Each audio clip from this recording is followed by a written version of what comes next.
If you are sitting there with less than $50,000 to your name, you are in a state of financial emergency, whether you realize it or not.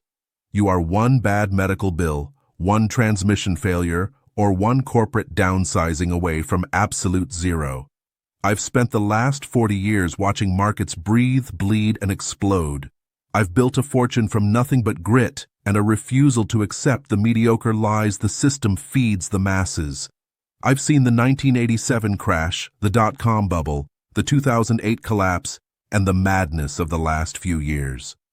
Most people fail because they treat their finances like a hobby instead of a war. If you have less than $50,000, you don't have savings, you have a temporary truce with poverty. You are standing on a frozen lake in April, and the ice is thinning every single day that you stay stagnant. Numbers don't lie, but people lie to themselves every morning when they look in the mirror. You think you're doing okay because you can pay your rent and buy a latte? I'm here to tell you that you are drowning, and you just haven't realized the water is over your head yet. This isn't a motivational speech. It is a cold, hard autopsy of your current financial life. You've been lied to by banks, by schools, and likely by your own parents who grew up in a world that no longer exists. They told you to play it safe, to diversify, and to wait your turn. Well, I'm 70 years old, I've made my millions, and I'm telling you that waiting your turn is a guaranteed way to die broke.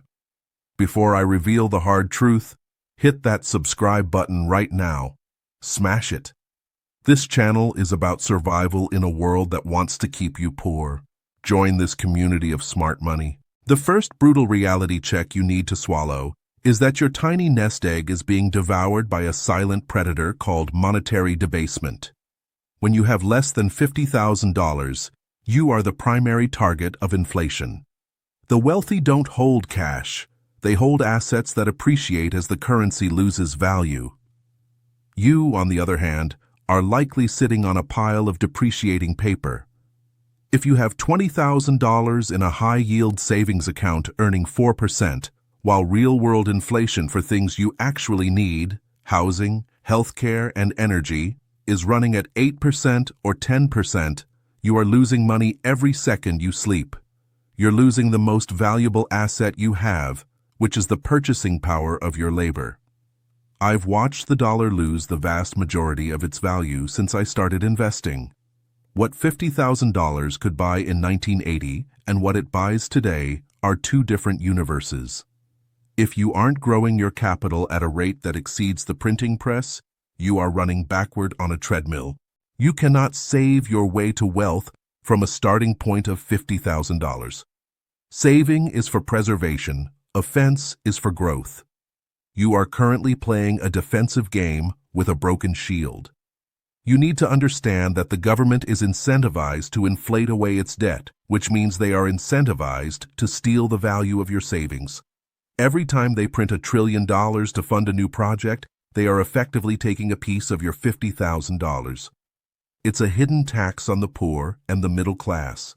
If you don't move that money into productive assets, real estate, high-margin businesses, or concentrated equity, you are essentially volunteering to be a victim of the state.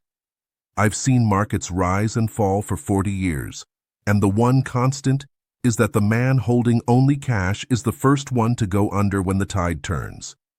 You think you're being safe, but you're actually taking the biggest risk of all, the risk of guaranteed stagnation. The second point of deep analysis is the diversification trap. Wall Street loves to tell you to diversify your portfolio. They tell you to buy a little bit of everything, some bonds, some index funds, some international stocks. That is great advice for someone like me who is trying to protect $50 million. It is catastrophic advice for someone trying to turn $5,000 into $500,000. Diversification is a hedge against ignorance, but it is also a ceiling on your growth. When you have a small amount of capital, your greatest edge is concentration. You need to find one or two asymmetrical opportunities where the upside is 10x and the downside is limited, and you need to have the courage to strike. I didn't get rich by owning 500 different companies. I got rich by identifying 3 massive trends over 4 decades and putting my back into them. By spreading your few $1,000s across an entire index, you are ensuring that you will remain average for the rest of your life. Average in this economy means working until you're 75 and hoping the government doesn't move the goalposts on your pension. You don't have enough money to be safe. You have to be calculated, and you have to be bold. Listen to me. I've already made the mistakes, so you don't have to. I tried the balanced approach in my 20s, and all it got me was a balanced account that never grew. It wasn't until I focused my energy and my capital into one specific sector I understood deeply that the needle actually moved. Most people use diversification as an excuse not to do the hard work of researching. They buy an index fund because they're lazy, not because it's the best strategy for growth at their level. If you have less than $50,000, your job isn't to track the market. Your job is to beat the market by a massive margin so you can actually reach escape velocity. If you just track the S&P 500 with $20,000, after 30 years you might have a nice little sum that's worth half as much due to inflation. That's not a victory. That's a slow-motion defeat. Third, we have to talk about the myth of passive income. This is the biggest lie sold to the $50,000 and under crowd by gurus who want to sell you a course. You cannot generate meaningful passive income from $30,000. If you put $30,000 into a dividend stock paying 5%, you get $1,500 a year. That's $125 a month. That doesn't change your life. It barely covers a phone bill and a few tanks of gas. The obsession with passive income at your level is a distraction from the only thing that actually moves the needle: increasing your active income and your skill floor. You are looking for a shortcut that doesn't exist. At this stage, you are the asset. You should be investing that money into your own ability to command a higher price in the marketplace. Whether that's a specialized certification, a business venture, or high-level sales training, your ROI on a $5,000 skill upgrade will always dwarf a 7% return in the stock market. Stop trying to retire before you've even started. You need to be a producer, not just a consumer of financial products. I've seen men spend 10 years trying to optimize a $10,000 portfolio when they should have spent 10 months doubling their salary. The math is simple. If you make $50,000 a year and save 10%, you're saving $5,000. If you learn a skill that bumps you to $100,000, even if you increase your lifestyle slightly, you could be saving $30,000. That's a 600% increase in your wealth-building capacity. No stock market return is going to give you that. You need to stop looking at the ticker tape and start looking at your own resume. What do you know that the world is willing to pay a premium for? If the answer is nothing, then your $50,000 is better spent on a tutor or a mentor than on a brokerage account. I didn't become a multimillionaire by collecting dividends. I became one by building businesses that generated enough cash to buy the dividends later. You're doing it backward, and it's keeping you broke. Fourth, you're likely suffering from lifestyle leakage because you're trying to look rich before you actually are. This is the most common path to ruin I've seen in 40 years. The moment someone hits $40,000 or $50,000 in the bank, they feel a false sense of security. They buy the newer truck, they take the vacation they deserved, or they move into the nicer apartment. I call this the middle-class cage. You are trading your freedom for the appearance of success. Every dollar you spend on a liability today is a soldier you've sent to die in a war you haven't won yet. When I was building my first million, I drove a car that most people would have been embarrassed to be seen in. I lived in a house that was far below what I could afford. Why? Because I understood the math of compounding. A dollar invested in your 20s or 30s is worth $10 or $20 in your 60s. When you spend $1,000 on a new phone or a designer bag today, you aren't just spending $1,000, you are spending the $20,000 that $1,000 would have become. If you have less than $50,000, You have no business buying anything that doesn't have a serial number and an appreciation schedule. You need to live like a monk so you can eventually live like a king. Most people do the opposite. They live like kings on credit and end up as peasants in their old age. I've seen it 1,000 times. The guy who earns $150,000 but spends $145,000 is poorer than the guy who earns $50,000 and spends $30,000.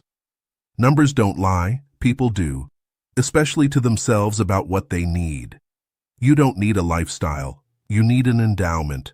You need a base of capital that works for you so that eventually, work becomes a choice rather than a requirement. But you'll never get there if you keep bleeding out your capital on things that depreciate the moment you take them home. Fifth, the final pillar of this reality check is the failure to understand risk versus volatility. Most people with small accounts are terrified of volatility, so they stay in safe investments like bonds or CDs. But for a small player, the biggest risk isn't a market dip. The biggest risk is reaching age 65 with nothing.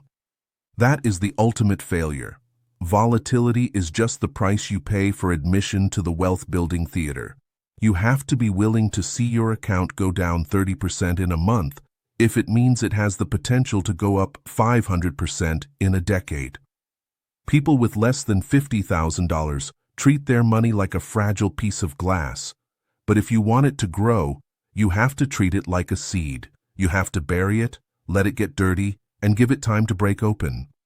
The safety you think you're buying in low volatility assets is actually a guaranteed ticket to a life of quiet desperation. I've made my biggest gains when blood was in the streets and everyone else was hiding in safe cash. You have to develop a stomach for the swings, because if you can't handle the red days, you don't deserve the green years. When you have $20,000, a 50% drop is only $10,000. It feels like the world is ending, but in the grand scheme of a multi-million-dollar life, it's a rounding error. You have to lose your fear of losing. The man who is afraid to lose is the man who is guaranteed to never win big. I've seen markets rise and fall for 40 years, and I can tell you that the winners are the ones who remained calm when the headlines were screaming. If you have less than $50,000, you are in the accumulation phase. This is the time to take calculated, high-conviction risks. If you lose it all at 25 or 30, you have time to make it back. But if you play it safe and end up with only $100,000 at age 60, you are finished. You have to understand that the system is designed to keep you in low-risk assets because that provides the liquidity for the big players to make the real money. Don't be their exit liquidity. Be the one who understands that real risk is staying exactly where you are right now. The next thing you need to realize is that your social circle is likely a financial death trap. I know that sounds harsh, but I've watched this play out for 4 decades. If you have $40,000 and everyone you hang out with has $400, you feel like you've made it. You become the rich friend. You start picking up the tab, you relax, and you stop pushing.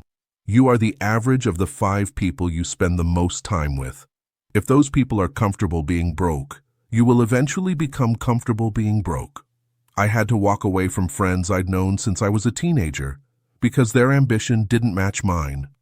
They wanted to talk about the weekend. I wanted to talk about the next 10 years. Wealth is a mindset before it is a number. If you aren't in rooms where $50,000 is considered a tiny amount of money, your perspective will remain warped. You need to be the poorest person in your room. You need to be around people who are playing with numbers that scare you. That is how you normalize success. I've seen many talented young people never reach their potential because they were too loyal to a group of friends who were committed to mediocrity. Listen to me. I've already made the mistakes, so you don't have to. Sentimentality is expensive. If you want to change your life, you have to change your environment. This isn't just about money. It's about the quality of the information you're absorbing.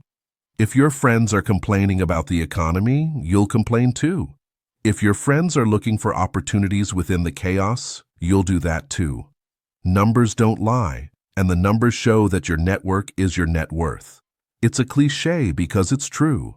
Furthermore, we need to address the emergency fund delusion. The experts tell you to keep 6 months of expenses in a liquid savings account. If you're living paycheck to paycheck and have a family to feed, fine. But if you're trying to build real wealth and you have $40,000 sitting in a 0.1% interest account, just in case, you are suffocating your capital. That money is doing nothing for you.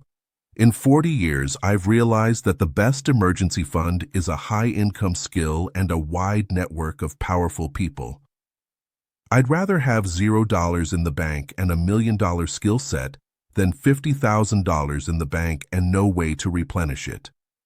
You are playing it so safe that you're guaranteeing a mediocre finish. You need to put that capital to work. Buy into a business, buy a distressed asset, or invest in a high-conviction play. Stop worrying about the what-ifs and start worrying about the never-wills. The never will retire, the never will see the world, the never will leave a legacy. That is the real emergency.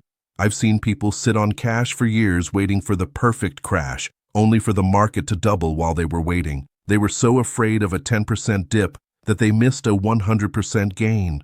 That is the math of a loser. You have to be in the game to win the game. Cash is not an investment. It is a call option on an opportunity. If you have $50,000 and you aren't actively looking for where to deploy it for maximum impact, you're just holding a melting ice cube. Another brutal reality? You are likely addicted to the lottery ticket mindset.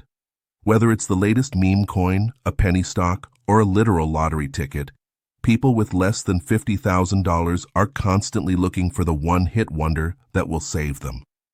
They want the overnight success because the slow grind of building a real foundation is too daunting. I've seen these cycles come and go. I saw it in the late 90s with tech stocks, and I've seen it recently with crypto.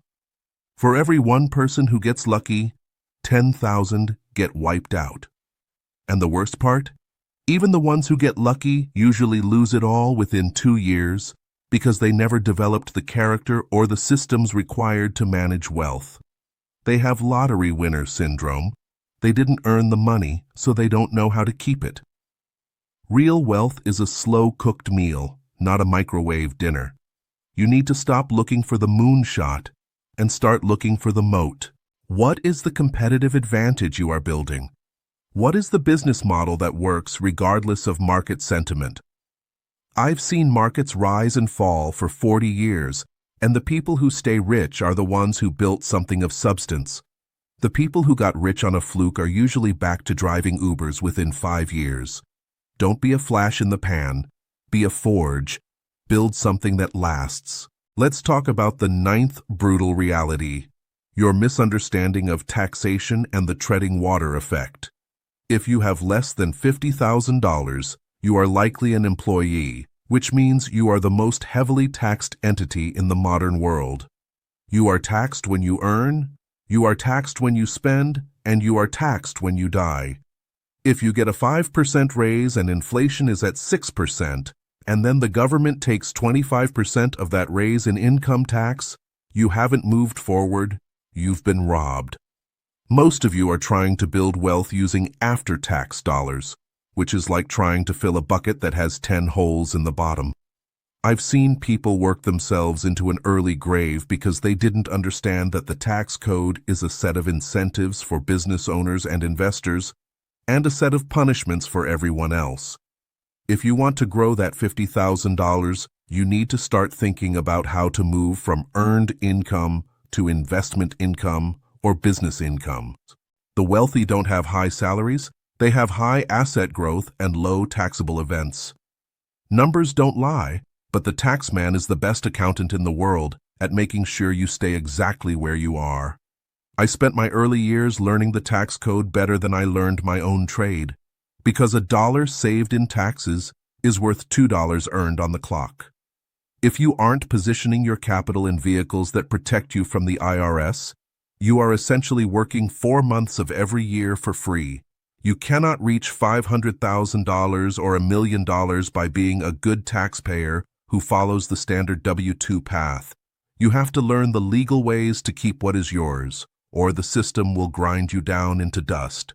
10th, we have to address the information overload paralysis. We live in an age where you have access to every piece of financial data ever recorded, yet most people are more confused than ever. You spend your nights watching 5 different YouTube channels, reading 10 different newsletters, and listening to 20 different podcasts. You think you're being productive, but you're actually just a consumer of financial entertainment. You are paralyzed by the what-ifs. What if the dollar collapses? What if there's a war? What if the housing market bubbles? Listen to me. I've seen markets rise and fall for 40 years, and there is always a reason to be afraid. If I had waited for the world to be safe before I invested, I'd be living on a Social Security check today. The difference between the winners and the losers at the $50,000 mark is execution. The winner picks a direction, does his due diligence, and pulls the trigger. The loser does research until the opportunity has already passed. You are waiting for certainty in an uncertain world. Certainty is a luxury of the poor. The wealthy deal in probabilities. If you have $30,000 and you're waiting for the perfect moment to buy an asset, you are going to wait until that asset is worth $300,000 and you've missed the boat. Stop being a spectator. You don't need more information. You need more conviction. The 11th point is the most painful one. You are likely lazy with your time allocation. People tell me they want to be rich, but then they tell me they don't have time to study markets or build a side business. Yet the data shows the average person spends 4 hours a day on social media or streaming services. That is 28 hours a week. That is a part-time job. If you have less than $50,000, you should not have a relaxing weekend. You should be obsessed. When I was building my first $100,000, I didn't know what a day off was. I wasn't looking for work-life balance. I was looking for work-life integration.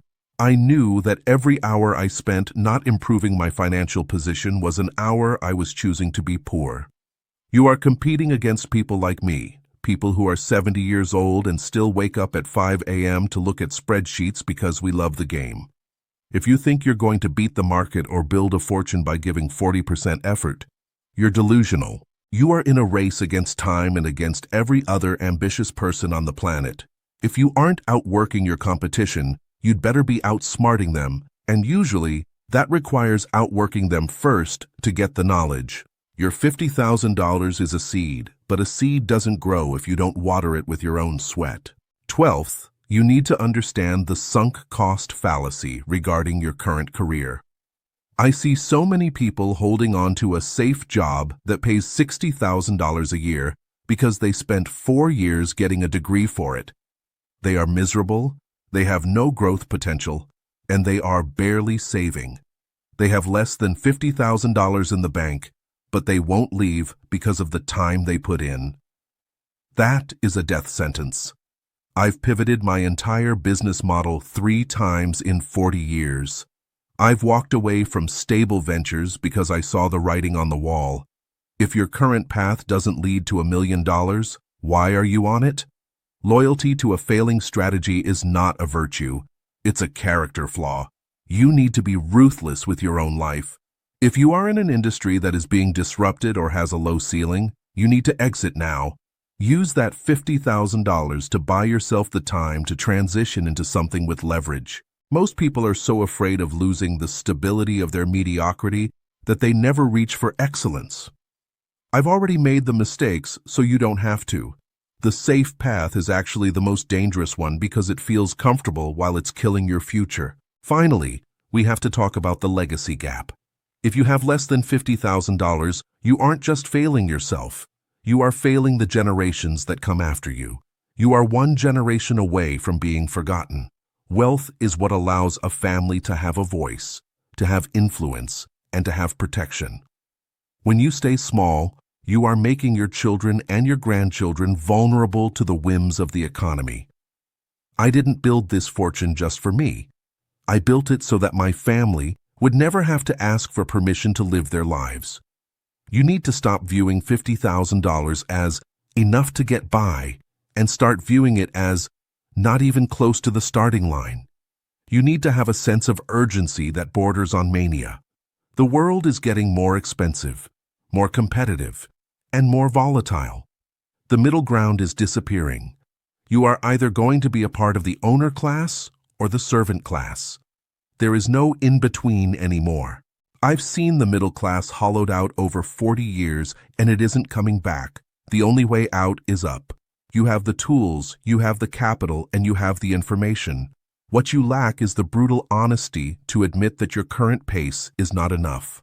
Stop making excuses. Stop blaming the system or the economy. The system is a machine, and like any machine, it can be mastered if you understand the mechanics. Numbers don't lie. If you save $500 a month at 7%, you'll be a millionaire in 40 years. By then, $1 million will buy you a loaf of bread and a used car. You have to do better. You have to be more aggressive. You have to take that $50,000 and turn it into a weapon. This channel is your wake-up call. I'm not here to be your friend.